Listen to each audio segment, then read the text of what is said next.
Plaintiff Mary Geiselman says the defendant is an acquaintance of her granddaughter's. And when she first met him, he was arrogant and was flirting with her family member who was twice his age.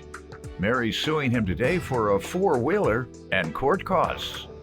Defendant Brian Kern says growing up, his parents were in and out of prison, and unfortunately, he followed in their footsteps. Brian claims he turned his life around after he was arrested for stealing a car, and he's countersuing Mary for harassment. Start with you. Well, Brian is an acquaintance of my granddaughter's. He's not had any guidance his whole life because his parents have been in and out of prison. And What type of kid has he been, though? A lot of times young people, they learn from the self-destructive behavior of their parents, and they are totally different. Well, this one's not quite that way, I don't believe, because when I first met Brian, he came off as very arrogant and very flirty. He was flirting with a family member of mine who was twice his age, and so I just don't think much of Brian since he's damaged my property, and we'll make it right. Okay, let me hear from you, Brian. Okay, so, Your Honor, I grew up in Indiana. We moved a lot, and I lived with my mom. She was a single mother. My dad was in and out of prison, so was my mom, which kind of caused me to be in that same position where I thought that was okay. And it caused me to be in that same step. So I was always getting locked up and stuff like that too. Yep. And then I bet you felt like it was kind of a badge of honor, didn't you? Yeah, I felt like I was tough. I Yeah. felt like I was tough, always getting locked up and stuff like that. Yeah, but And it is so unfortunate that in some communities, the young people take it as a badge of honor to go to jail. If you ain't been to jail, you ain't really a tough guy. You don't fit in. I might rob you every day. You a chump. You ain't been to jail. You haven't earned any stripes. Right. That's the way it's viewed. And in the upper or middle income folks addicted to drugs, their thing is a badge of honor to go to rehab. If you ain't went to rehab yet, you ain't really nothing. If you ain't been to jail, you ain't really a tough guy. You don't fit in. I might rob you every day. You a chump. You ain't been to jail. You haven't earned any stripes. Right. That's the way it's viewed. Defendant Brian Kern is accused of damaging the plaintiff's four-wheeler, but he claims after the incident, the plaintiff and her husband started harassing him. All right, sir. Well, I'm glad you are sharing that with us. Part of what we love to do here is educate folks. Y'all can turn the channel all you want if I start lecturing or whatever. I'm trying to educate. And with him, me and you are educating today. So thank you for that. Many young people do follow a pattern of their parents. Some go the other way. So how did you deal with your troubled life? Well, one morning I woke up and me and my buddy decided to steal a car. And we got caught with the car a couple counties over, and I went to DOC, and at that point I was ready to change my life around and stuff like that. So I started getting connected with the right people in lockup, talking to other people, and I did a perfect program, and I did 4.5 months. But they was about to release me, but I wanted some aftercare programs and stuff like that. So I asked for those, and they said, yeah, we got this place a couple counties over. So I asked to go there just to kind of help me out and give me that extra guidance before I actually get released. I got into some programs there, anger management, because I was always fighting growing up too and stuff like that. I was never on drugs, so I didn't have to ever mess with any of the drug programs. Okay. So I completed the program a 1.5 years later. It was a 6 to 9 month program, but due to family issues and stuff, I had to stay there a 1.5 years. But you completed. I got released, and I was hanging out with the same people I was getting into trouble with, but I didn't do nothing yet to actually get locked up. So I caught myself, and I told myself I got to distance myself from these people. Yep. So that's what I did. How? I was living in Syracuse at the time, and I actually moved to Warsaw with my girlfriend. She invited me to live in her house and things like that, and stuff's been going good. Yeah, and you cut that mess immediately after that, right? She wasn't having that, right? Right, no. And you haven't been in trouble since, have you? Her mom's a teacher and everything, so I had to stop that. Haven't been in trouble since, neither have I. I did just that. Went to jail, came out, go back to the same neighborhood. And had I not gone to college and escaped the pressure I would have still been there. And then not too long after going to college, I met my girlfriend, who that was 37 years ago, and she's been my wife of 33 years now. All right. But that was the second part that changed me, because I was still doing a little thugging on campus. I think I've said this before, and I'm not ashamed. It was wrong, but I was selling joints, everything to survive. My mother had died, never had a father. I was totally without anybody. So I did what I had to do, and them small hustles. That's when I met my wife, and she shortly thereafter said she can't be with a thug. And by that time, I was caught up. So I stopped being a thug, and I never returned to being a thug. And that's Linda Mathis told me that she wouldn't be bothered with me. Otherwise, I may have went back. But your girlfriend told you she wasn't gonna be bothered with a thug, and you've been straight since, right? That's right. So ladies, that's how you change these young hoodlums. I'm not gonna be bothered with you. Use a very specific term.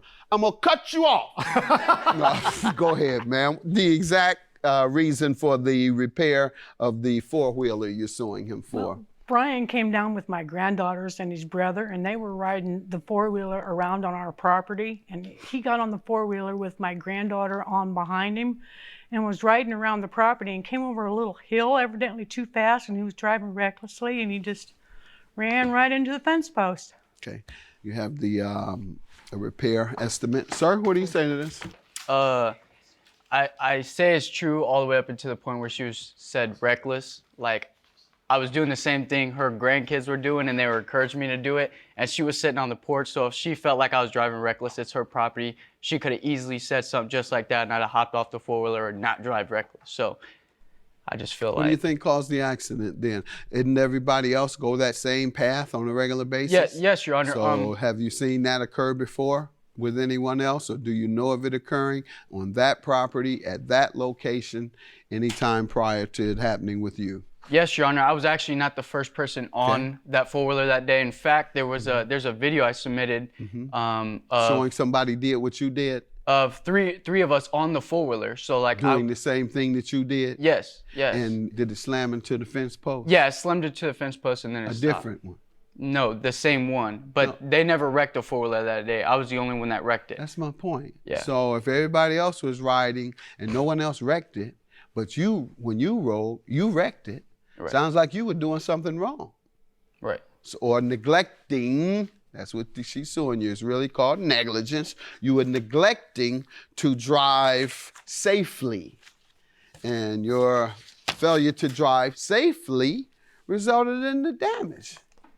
If you had told me, well, this happens every time someone drives by that part of the road. There's been 20 accidents in 20 months. And I would say, oh, okay, ma'am, there's a defect there. He's not liable. Everybody's having a problem there. Everybody isn't driving bad.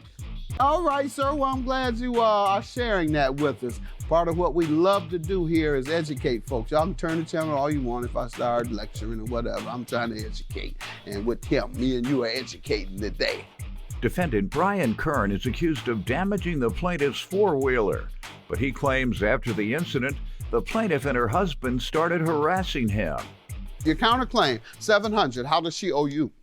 She came up to me as soon as I wrecked the four-wheeler and like already started harassing me. Her and her husband, like they approached me and they're like, you're gonna have to pay for that, you're gonna have to pay for that, and just kept saying it over and over and over. And like I said okay multiple times to try to get them to leave me alone. So you suing them for $700 for saying you're gonna have to pay for it more than the time that you thought they should say it. What did you think? They should only say it 2 times, no, I'm not 3 done times? Yet. No, Your Honor, I know that. I'm what saying, are you suing? What did they do to you to cause $700 of damage to you? So after I left their property, they had people she had her daughter and my brother that was living with her daughter at the time.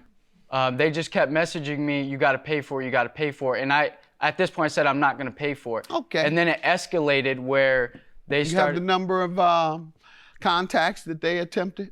No, I actually got screenshots of Snapchat from my brother. How many communications do you think? Would you estimate it's over 25, 20? Let me see it. I can look and see. over the course of time, how many calls or outreach did they make? This is September 5th, September 5th, September 5th, September 5th. Hey, could I come by tomorrow to get my dog and my longboard? I just don't want to show up when the mom is there. That's me. From you? Yeah. Okay. She said you can come and get the longboard. She said not unless she's there. And one time gave me more than $100. I don't see it being so much harassment. Judgment for the plaintiff. Your claim is dismissed. This is not harassment, sir. Bye-bye. Thank you, Judge.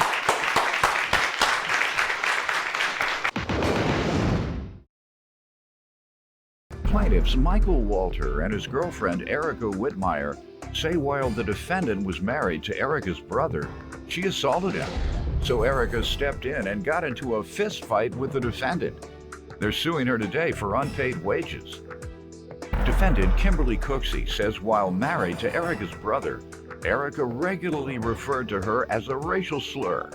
Kimberly insists the plaintiffs are suing her for more than she owes. Start with you all. I've known Kim for 20 plus years. She was married to my brother. He was her second marriage. She's either on her fourth or else her fifth marriage now. What do you think of that? If her current husband makes her happy, then I am happy for her. There you go. All right. Yeah. You like a variety of husbands. Sometimes it takes a long time to If it find was the right legal, one. she'd probably have them all at the same time. That's illegal. That's polygamy. So one at a time, that's a good idea. One at a time. And, You on to something there, ma'am. Go ahead. and during our long friendship, we've been through a lot of stuff. Like Good what? stuff, bad stuff. Kim was there to help me celebrate the birth of my grandsons. Okay. There's been some ugly things as well. When Kim and my brother were married, Kim and I actually had a fist fight. About what? Because Kim had beat on my brother, busted his lip. Kim and I actually had a fight over that. You the police? No. Why didn't you No. call the police? Because he was married to her, and he doesn't hit on Okay, women. so if he was married, why you interfering? He called me. If he didn't If she call the didn't stop- police, what are you? He just called you to vent. Hopefully. No. He called no, you to he go over and called me jump to come on her? over there to. And jump on her. Yeah. Go ahead. Yeah. Then what? How did that work out? I mean, it was like a draw. She hits hard. She really does. Go ahead. But I mean, it was a draw, and life has went on. Let me hear from you, ma'am, about your relationship with the plaintiffs. Eric and I have known each other, like you said, around 20 years. She did witness our marriage. I was married to her brother for about 3.5 years. There was never any physical contact with Erica. She With did her? use the N-word. Yes, she did use the N-word, and I told her to come I don't outside believe if she that, didn't. ma'am. Sir? Did she call you that regularly? Yes, she did. Ma'am, I don't believe that.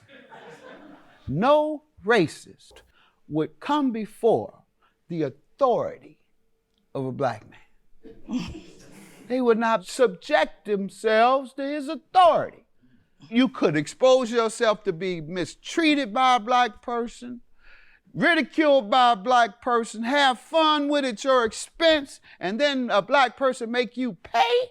You think a racist is going to take the chance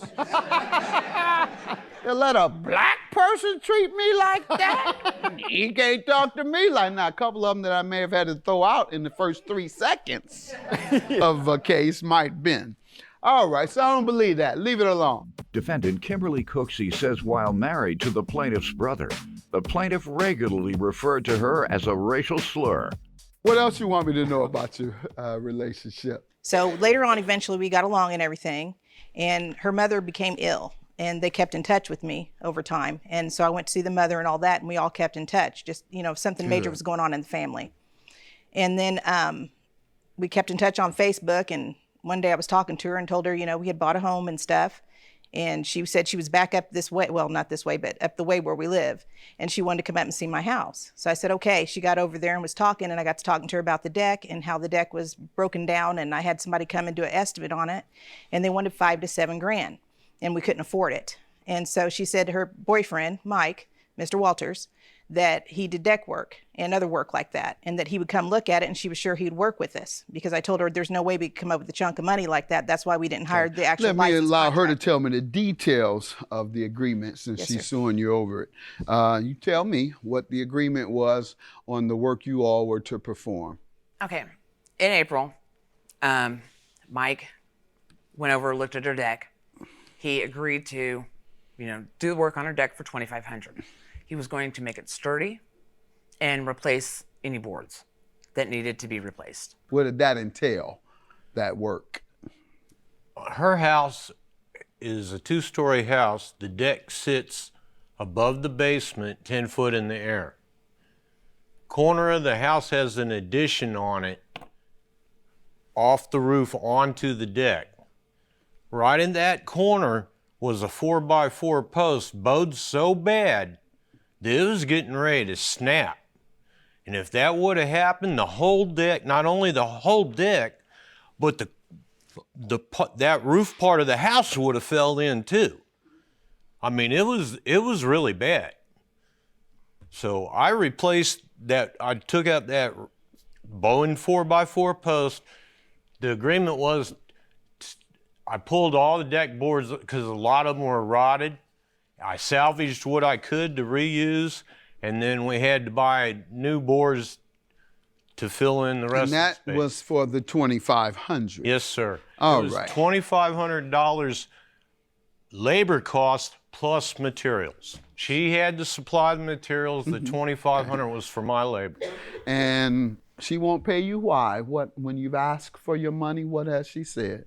In the beginning, it was, she said I can't afford the $1,250 because Mike likes to have half down, and then the remaining half when the job is complete. She says she didn't have that kind of money.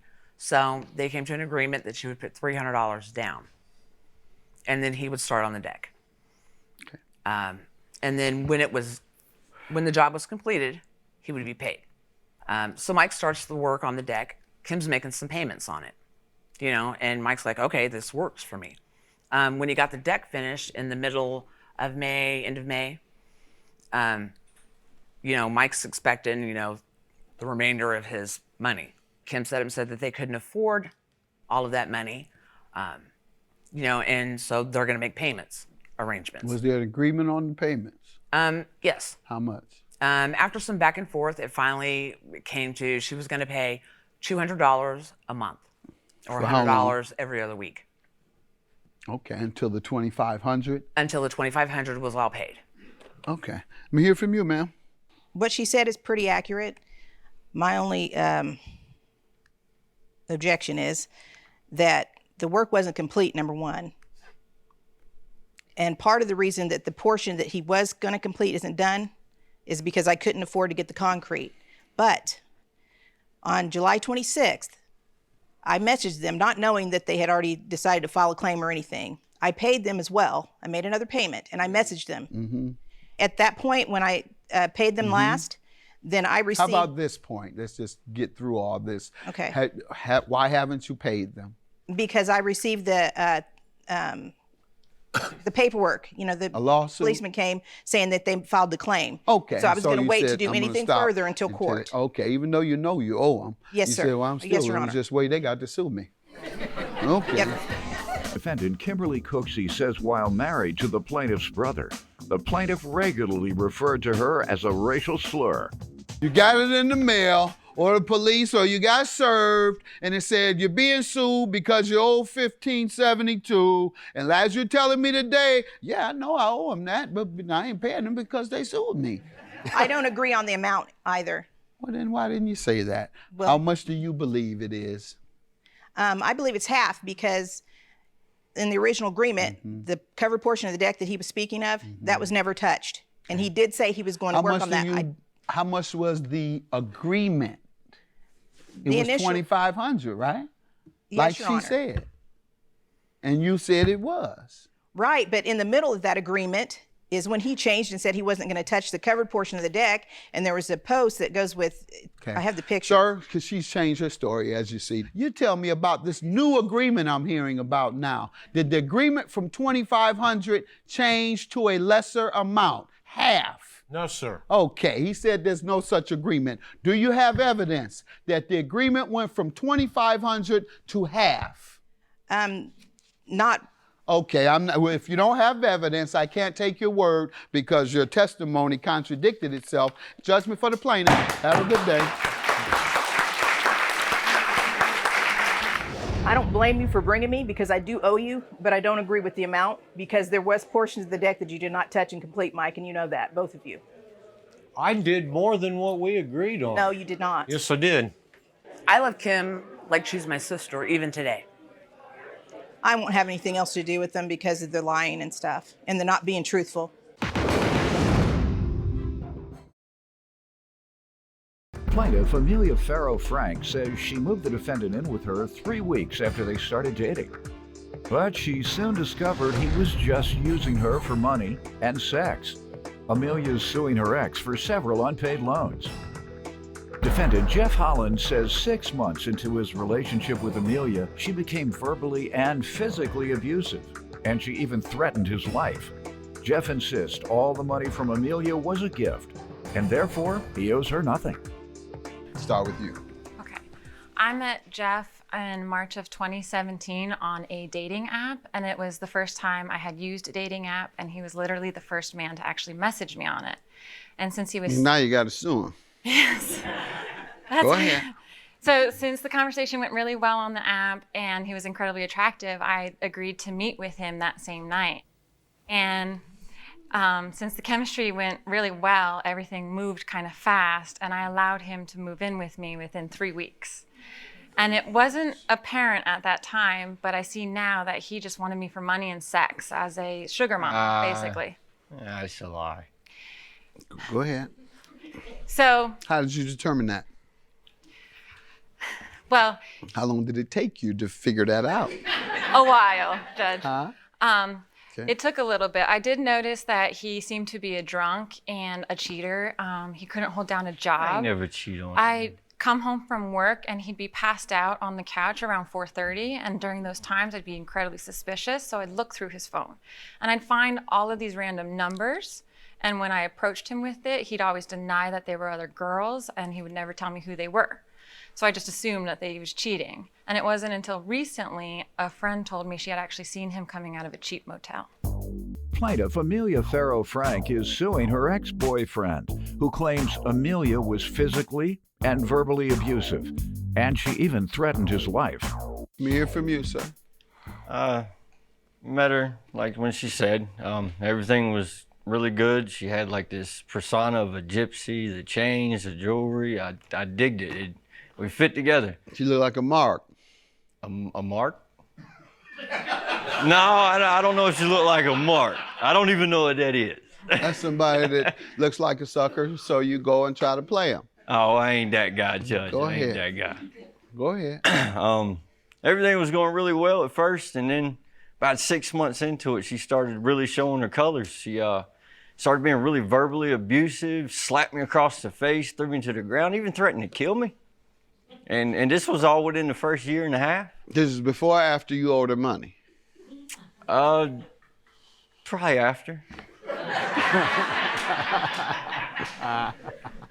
But let me hear about the money you're suing him for, so you don't have to jump on him anymore. So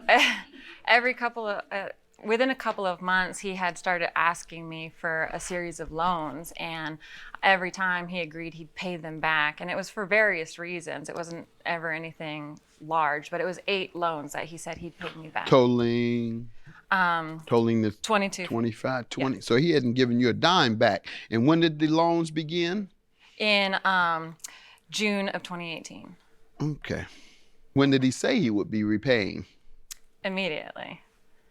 And he never did. Immediate as in next week on my paycheck, what? When he got the money back, he'd be able to pay me back. Sir? I never really looked at them as loans. I thought they were just gifts of love. Gifts we were of together love. at the He time. agreed to them as What'd you being give her? loans. And what kind of gifts of love did you give her? Love. Pardon me? Love. I gave her love. I gave her everything I had. Okay. So you think you gigolo or something? You give love as gifts, and she gives money as gifts, huh? That's what you. Yeah. Okay. You're looking like a little gigolo over there. On crack. Oh, man. You do. You look like a gigolo on crack. That's what you look like to me. I'm sorry. You see, I was watching American Gigolo the other night with Richard Gere. He looked like a healthy gigolo. You look a little like him on crack. Fair enough. Fair enough. Judgment for the plaintiff. I believe there were loans. Have a good day. You definitely owed me money. I hope I never see you again.